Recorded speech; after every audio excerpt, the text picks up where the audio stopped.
In our last episode, we spoke about the growth of prosperity theology or seed faith. Part of this belief is that financial donations to the person or organization will allow God's will to provide you with wealth, health, and a better quality of life. From this platform, there has been an increase in televangelists, gurus, cult leaders, and megachurch pastors who promote the idea that giving will allow you to receive holy or spiritual blessings. These blessings will provide you with yields that God multiplies for you. These leaders work on the principle that displaying their wealth demonstrates to the flock how much God is blessing them. The news is rife with preachers wearing designer outfits that cost more than their followers earn in a week.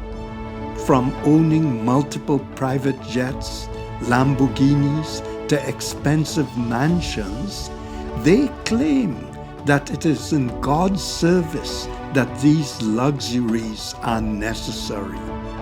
This attitude, however, builds competition amongst humans with egos. Many of these leaders begin to exploit other areas to remain competitive and maintain being on top of the popularity pole. They become spokespersons for politicians and policymakers who support their line of thinking. They influence the propagation of policies and laws, all in the name of God. It is interesting to observe that those who treat others as if they need to be accounted for are the same ones who themselves need to be held accountable. There is a new competitive edge with the growth of faith healing. These preachers usually travel around to different locations.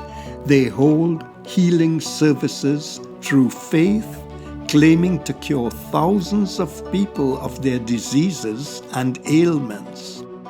A person's belief in God is a powerful tool to manipulate.